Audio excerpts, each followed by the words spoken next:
E se a história espiritual da humanidade não fosse apenas uma sucessão de acontecimentos, mas sim um plano divino a desenrolar-se em três grandes atos?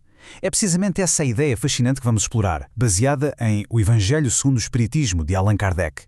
Vamos mergulhar nestas três revelações e tentar perceber o que significam para nós hoje. Olhem bem para esta frase. Moisés abriu o caminho. Jesus continuou a obra.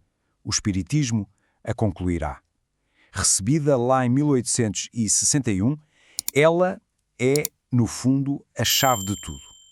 O que nos propõe é uma visão grandiosa.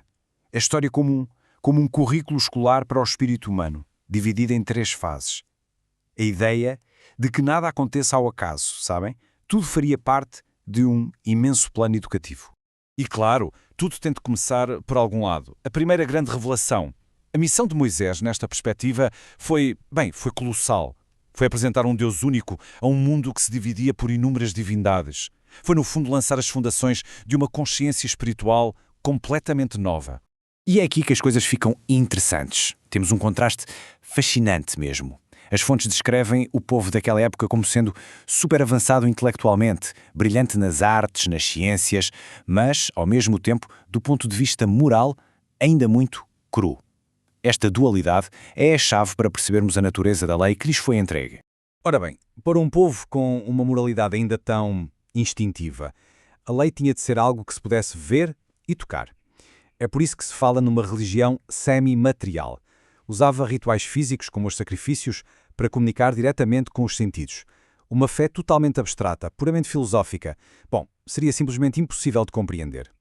Funcionou como uma espécie de ponte, sabem? Uma ponte necessária entre o mundo material e a ideia do espiritual. E a forma como os 10 mandamentos são apresentados aqui é mesmo fundamental. Não são vistos como um ponto de chegada, um conjunto de regras para fechar o assunto. Nada disso. São um farol. A função era iluminar a estrada longa que a humanidade tinha pela frente, criar a base moral sobre a qual tudo o resto se iria construir. E agora, avançamos. Damos o salto para o próximo grande capítulo desta jornada. Com as fundações bem assentes, chegou o momento da segunda revelação, que se materializa na figura e nos ensinamentos de Cristo. A moral que Cristo introduz é descrita como sendo a mais pura, a mais sublime. E o objetivo? Nada mais, nada menos do que renovar o mundo. O foco deixa de ser tanto a lei e passa a ser o amor. A justiça dá lugar à caridade. A ideia é transformar por completo a relação entre as pessoas, estabelecer as bases para uma verdadeira fraternidade.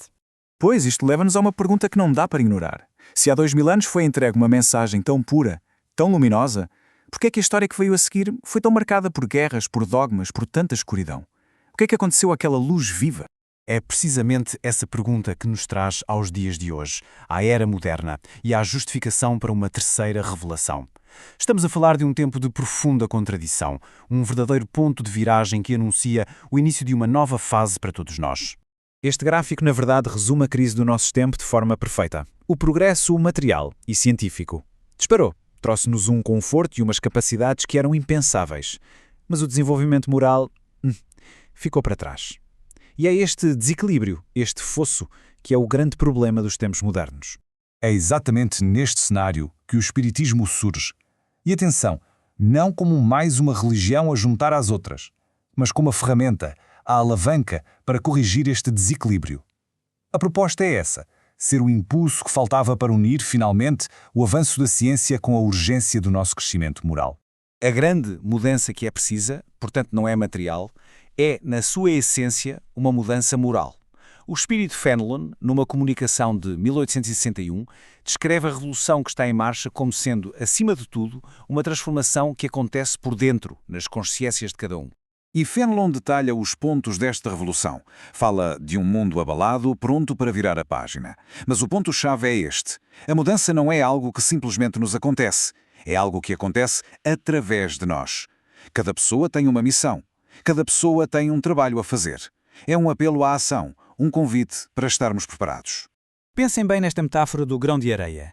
É de uma força incrível. Diz-nos que a grande transformação do mundo não depende de uns quantos heróis. Depende da ação de cada um. É uma ideia que combate de frente aquele sentimento de que o nosso esforço não conta, que somos insignificantes. Pelo contrário, é a soma de todos estes pequenos grãos que constrói as montanhas do futuro. E pronto, isto fecha o círculo. Percebemos agora como é que estas três fases se encaixam como parte de um único plano, contínuo, cada uma a construir sobre a anterior, cada uma perfeitamente adequada ao seu tempo. Esta linha do tempo resume tudo de forma brilhante. Moisés estabeleceu a base da justiça, com a lei. Cristo pegou nessa base e elevou-a, com o amor, com a caridade. E o Espiritismo, a terceira revelação, vem para quê? Para desvendar a verdade de uma forma racional, para explicar as leis espirituais que nos regem e, assim, fechar a obra. A mensagem final é claríssima. Não é tempo de ficar à espera, é tempo de agir.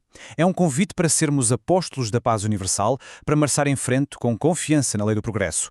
A grande questão que fica no ar não é se esta nova era vai chegar, mas sim que tipo de grão de areia é que vamos escolher ser na construção dela.